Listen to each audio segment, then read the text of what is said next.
a mountaintop called Laverna, and this is just about 2 hours outside of the city of Assisi, and it is a mountain. In the 1200s, there was a count named Count Orlando. I can't remember his last name, so we'll call him Count Orlando, and he had invited St. Francis and some of his brother disciples up to this mountaintop that was part of his what he owned.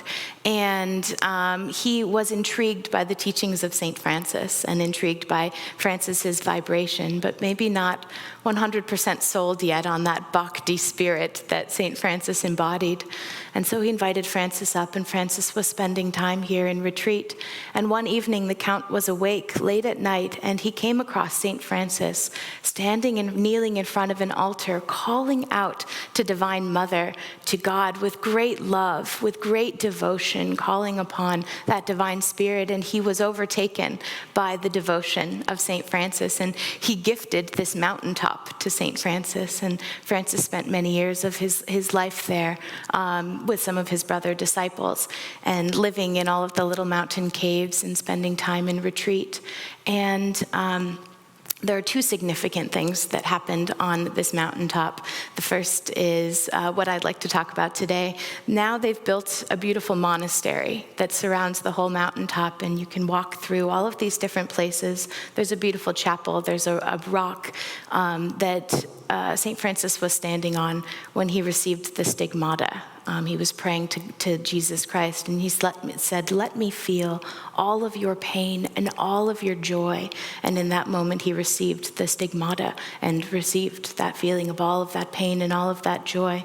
But something that happened before that, right outside of years before that, not just moments before, right outside of this little chapel, there's a door that leads out to a mountain peak, and there's just this little shelf of rock, cliff that you can stand on, and there's a railing there, and you can peek down and look down at the railing below. And this is the rock where St. Francis was fighting with the devil. And so the story is that he was locked in conflict with the devil, and the devil was Satan. That satanic force was trying to push him off of this cliff. And just as Satan was about to win, the cliff opens up and softens, and just right below there's an imprint in the stone where the cliff caught, where the rock caught St. Francis's body and enveloped him in that, and saving him from falling off the cliff into the inevitable pit of darkness we'll use to stay with our symbol here. And so that's one of the stories. I want to visit 3 different places before I talk about why. Of course, you can already tell why we're talking about these places with the readings from today. The second location is it's called the Mount of Temptation, and it's in Palestine, just outside of Jerusalem. And this is another mountaintop. And the story here, many of us know the Mount of Temptation and the temptation of Christ. It's the story that we're told about here today. Christ goes out into the wilderness after being baptized by St. John and receiving the knowing that he is the Christ. And the Christ means the realization that he is the Son of God, not the only Son of God, but the realization of that Christ consciousness, of that consciousness of the divine. And after this, he's drawn out into the wilderness, as our reading tells us today, and he's standing atop this mountain. And Satan is saying to him, if you are the Son of God, turn all of these rocks into loaves of bread, because he was out in the forest fasting for 40 days and 40 nights. Turn all of these loaves into bread. Your God wouldn't want you to starve. And he says to that satanic force, the Bible tells us that man will not live by bread alone, but by every word that is spoken from the mouth of God, meaning that prana, that life force that's flowing through all of creation, that if we can tap into that and be in that place of stillness, that place that is centered in Christ, then we don't need bread and water in the same way as to fuel our bodies. Then Satan goes on and he tempts him, and he says, well, if you are the Son of God, then throw yourself off of this cliff. Certainly the angels of your Father will save you. And he says, the Bible tells us, thou shalt not test the Lord, but have faith. Have faith in the Lord.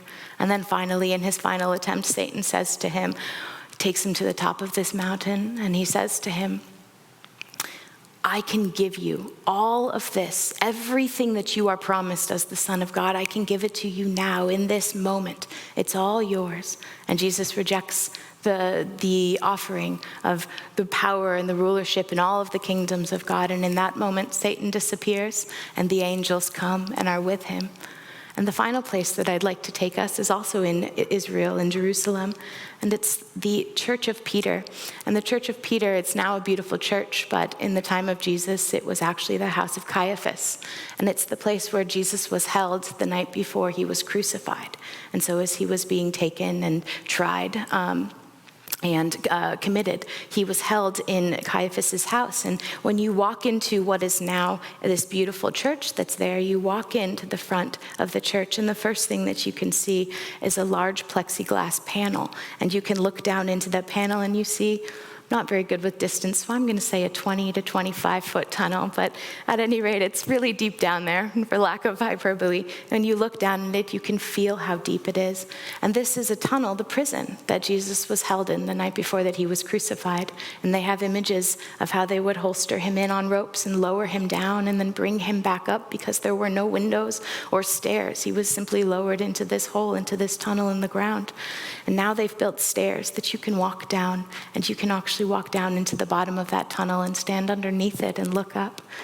And why I'm telling you about these three places is not simply because they're three locations where that darkness that we're talking about in today, that satanic force, that force of Maya, delusion, that which is drawing us away from our true identity as a child of God. In each one of these places, what we should feel, just like the reading when you hear the question, does Satan exist? There should be a heaviness automatically. And I thought that's what I would feel in each of these places when I had the privilege of visiting them, was that heaviness, the intensity of that battle and that conflict.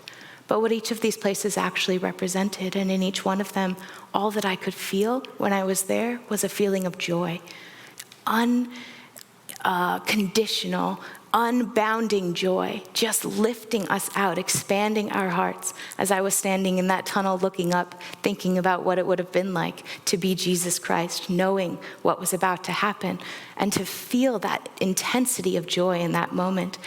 And it's because each of these locations, though each represents the temptation of the devil, the temptation of that satanic force, that Mayic force drawing us out, they're each a moment of triumph. Because in each one of these spaces, each one of these examples, Jesus Christ and St. Francis and so many other examples that I'm sure will weave their way through the rest of our morning, the saints and the great ones are tested, but they triumph over it. They triumph over that knowing. They triumph with that knowing that they are one with the divine, standing in that place that is so great, that is beyond any measurement of darkness. St. Francis has a quote that I love. It's, all the darkness in the world cannot extinguish the light of a single candle. And so that reading that Bhavani was giving to us today was just so perfect and so beautiful in that sense here. Take all of my senses, help me, all those sense pleasures, all of the desires, all the glitters of the world, help me to see that they are simply a delusion. And I was thinking glitters, such a perfect example of that, because some of you that know me, you know, I have very few intense dislikes in the world, but glitter is one of them. I don't like glitter. I don't like glitter in my house. I don't like cards that have glitter. At my high school where I teach, we're not allowed to use glitter when there's arts and crafts, because glitter is one of those things. I'm the first one to appreciate glitter. Those of you that know me also know I really love sparkly, beautiful things. But once glitter gets anywhere, it never goes away. You find it on your arms and in your skin, on your clothes, on your carpet for, days, months, sometimes years later, and you can't even remember where it's from. Every Christmas we have this incredible pageant that we do here, and it's beautiful and magnificent, and it happens at night, and we transform this entire dais into a creche scene, and it's full of glitter, and each of the costumes is glittery, and we're here for months afterwards. I'm always coming in and vacuuming the dais, just trying to get every last little speck of glitter out. And really, in essence, that's what delusion does. It sparkles us for a minute. It intrigues us. You know those cards that people give you where you open them up and the glitter falls out? It's exciting for a moment. Then you have the mess that you're left to clean up.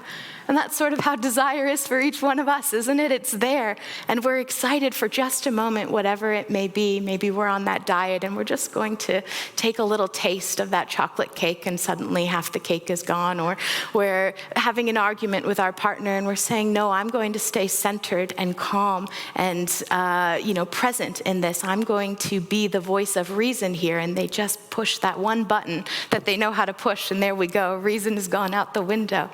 That's what happens to us. That's delusion. That's Maya.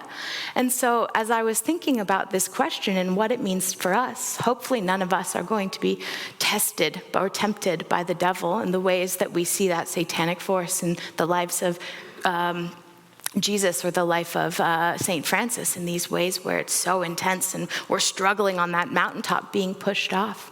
But if we read it as an allegory, we're constantly on the precipice of that mountaintop. We're constantly being pushed off of that mountaintop.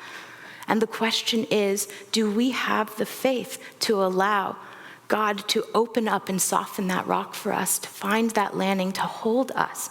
Because the only difference between the great saints and each one of us is that we don't remember that we are a child of God, that we can't find that place. We forget, even if just for a moment, that we already have everything we need.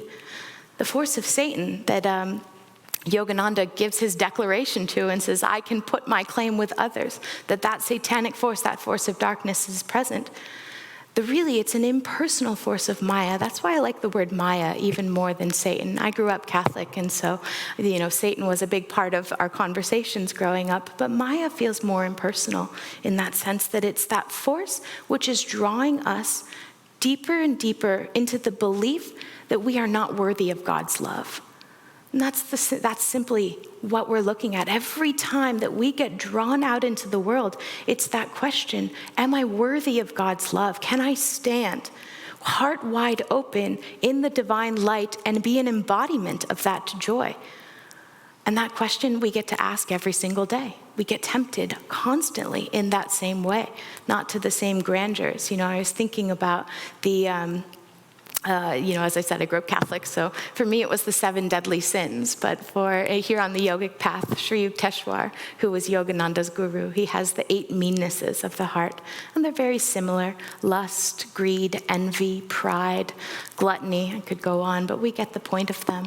And as I was thinking about each one of these, they're the tentacles. Those deadly sins, those 7 deadly sins, those meannesses of the heart, those attitudes and beliefs that help us or that cause us to feel that we're separate from one another and separate from God. They're the furthest manifestation of those demons, right? But the truth is, that question comes back to, or the center, the origin point of that feeling of greed, lust, anger, envy, pride, meanness, whatever it may be. It comes back to that question, am I standing resolutely in God's love? Am I standing firmly in God's love? With all of my willingness, with all of my strength, with everything that I have, all that I can offer. Yesterday, Kashama and I took a group of teenagers. We're hosting a Raja Yoga for Teens course, and we have 2 farm adventure days and beach adventure days. So yesterday we took a group of teenagers to the beach, and we started out having them energize on the beach and do some meditation and some yoga. And she asked us, she was leading the yoga, she asked them, does anyone have a favorite yoga pose? And one of them said Tadasana, which is mountain pose, where you're standing just like this. And it can look pretty simple, but as she was guiding us through that practice, and I was tuning into it, I was thinking about the proper stance of Tadasana actually focuses on using almost every single muscle in the body. Because if any part of my body is limp, I'm not standing with my heart wide open, chest in, my chest open, heart in receptivity to the divine. I'm not standing. It takes all of my dynamic energy and presence to stand here in this Tadasana pose. And the same is true for us on this battle. To overcome that Mayic delusion, it takes every bit of energy that we have. Because just like that glitter, the forces that are drawing us out into the world are many. In the very beginning of the Bhagavad Gita, Duryodhana, who represents material desire, is speaking about the Kauravas and the Pandavas. And for anyone who's not familiar with the Gita, the Kauravas represent those elements of darkness that are drawing us out into the world. that are creating the illusion that we are separate from God. And the Pandavas represent all of the light and all of the goodness that helps us to realize that we are one with the divine. And so Duryodhana is looking out at the battle that's about to ensue, and he's looking on his side. He's King Material Desire, so we know what side of the fight he's on. And he's looking down at, and he's speaking and looking down at his troops, and he's saying, here, look at all of my troops led by Bhishma, who represents the ego. So the ego is what leads our desires out into the world. Here, look at my troops and see Bhishma. My troops led by Bhishma, our troops are endless. And then he says, and now over on the Kauravas, on the Pandava side, there is Bhima, who represents the ability to raise the energy and see the goodness and light. And he says Bhima is equally as strong, but his numbers are few. And that's really the battle for each one of us, that there are an endless amount of ways that we can get drawn out into the world, that we can just get tripped up and caught and start to stumble, that we're standing just on that precipice. So every single day, just like the Mount of Temptation, just like St. Francis standing on these rocks in Laverna, the more that we push our energy up toward the divine, the more that force of Maya is going to push us back, saying, no, don't you just want to lay on the couch and watch Netflix on Sunday morning? Why would you come to Sunday service? Or in that argument where your coworker isn't holding up their end of the deal, don't you just want to go and tell your boss and just get them in a little bit of trouble? Make them, it's for their own good. Let's just make sure that they get their work done, right? But all of that is delusion. It's Maya. So every moment we're being offered that opportunity to fight the battle. And the battle comes back to that place of recognizing and sitting in the knowing that with complete faith that you are one with the divine, that you already have God within you, that there is no worth to be measured or gained, because you are already that spark of Divine Mother. You are already that spark of joy. And when we're holding that faith, then nothing can shake us. Then nothing can knock us over. And we feel that in every single moment. And already, I was thinking about a story that would embody this, and there were two stories that came to mind. So I'll close here with two different stories, both of which represent the aspects of what it means to stand unshaken amidst that break of crashing worlds, to stand on the precipice of knowing that we are the divine. And the more that we're diving into that, the more we dive into that place of love, as I said, the more that force of Maya is going to pull us back, saying, no. Don't you want all the treasures of the world? Don't you want, here you are, starving or fasting in the desert. Don't you want all the food that you can eat? Can't your God give you everything? I can. That's what the force is telling us. So let me just dabble over here in this world. Let my energy just flow out over there in that way. But it's faith. It's unshakable faith in the Guru, in our own highest self, in our meditation practices. Everything that we do, prayer, chanting, meditation, all of the things that we teach, the gifts that we're given on this particular path, or the gifts from any path, what they help us to do is shed those layers of delusion, to shed those parts of ourselves that say, no, I'm separate. No, I can't have that. I'm not worthy of Divine Mother's love. Why should I even try? Why should I even bother? And that's the greatest mistake. Yogananda said to us that the greatest sin is to call yourself a sinner, to identify with that part of yourself that is separate, but rather to walk forward with faith, to walk forward and to know that Divine Mother will always show up for us. And so the first story is the story that many of us have heard. And I forget now, someone will know and they'll call it out, who the guru was, but there was a devotee with his guru, and they were crossing a river. And the river was very tumultuous, and this particular devotee, he couldn't swim.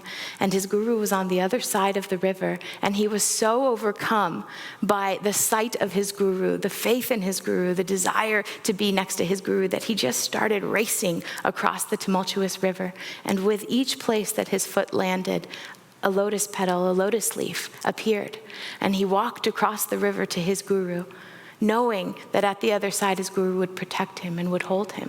The Divine Mother's always holding us, just like a little bird in our hands. She's always protecting us. She's always with us. The second story that I wanted to share, which many of us know, is of Saint Anthony of the desert. And I tried to find the recording of Yogananda. Yogananda tells this story, and it's so sweet at the end of the story. I'm going to give away the punchline now. But he says at the end of the story with St. Anthony, or maybe I'll just tell us, St. Anthony was living out in the desert as a recluse, and he was tempted by the devil constantly. He was tempted by that satanic force in the form of visions and physical altercations. And he was constantly battling and fighting. And then one day, when he felt like he was almost about to lose, he calls out to Jesus. He calls out the name of Jesus, and Jesus appears. And in that moment, the light descends and the devil disappears. And Anthony says to him, Jesus, where were you? And those of you that know the recording, I tried to find it so that we could play it today so you could hear him, but I couldn't find just this clip. Yogananda tells the story, and he says, Anthony, always the same I was with you. That reality that the divine mother is always with us. She's always holding us. There's nothing outside of that. We are never standing outside of her watchful eye. And just like the lotus leaves that will appear every time we walk on tumultuous water, if we have faith and walk forward, if we take the next step, if we stand on the precipice and say, no, I will not fall into that pit of delusion. I will raise my energy up. I will look up. Then Divine Mother comes. Because that ravenous world constantly trying to grab and take and get, if we end up there, then we end up exhausted and we're never fulfilled. And so the final story that I did want to share is a story of Ganesha, which represents this so well. And it's a story that Tandava told at family service many years ago. And it's a sweet example of this. And so Ganesha was invited, or Parvati, Ganesha's mother, was invited to a banquet at a great king's house. And Parvati sends her son, Ganesha, to the house. And the king, in a desire to be hospitable and welcoming, says to Ganesha, you can have anything your heart desires. Eat as much as you would like off the table. And now Ganesha is the giant elephant king. And so this is a big promise, or a gracious promise in and of itself. And so Ganesha sits down at the table and he starts eating everything on the table. All of the food is gone off the table. And he says, I'm still not satisfied. And so the king, a little frazzled, says, bring out more food, bring out everything that we have. And so from the kitchen comes everything else, all the food that's there. And then he's eating all of that. Then he starts eating everything off of the table. Now he's eating the table itself. He's consuming everything off the walls, just one by one. He's starting to draw everything off of the palace walls and in the kingdom around him. And the king, now nervous that soon his entire castle is going to be eaten up, calls Parvati, and he says, you have to help me. Your son is consuming my entire palace. Soon he'll consume all of us. And Parvati gently walks over to Ganesha, and she offers him one drop of milk. And in that one drop of milk, Ganesha calms himself down, sits quietly, and is satisfied and fulfilled. Because all it takes is that one drop of Divine Mother's love, that one experience, that one touch of knowing that we are joy and that we can never lose that sense of joy. That strength, the courage, the perseverance, the endurance to walk through any battle or any challenge, to face any temptation is awakened within us. And it's just that one drop. The delusions are many. Bhishma's armies are numberless, but Bhima's, that heart, that soul, that energy that's flowing up the body, the numbers are few, but the numbers are much stronger. All the darkness in the world cannot extinguish the light of a single candle. Each one of us, we are those candles. And if we embody that, if we absorb that light, that joy, and we live that, then darkness cannot touch us. But the most beautiful thing is that not only do we stand unshaken, but that light illuminates everybody around us. And soon we are a planet full of light, a planet full of joy. And that's the promise. That's the immortal promise, the eternal truth that each one of us is offered. God bless you.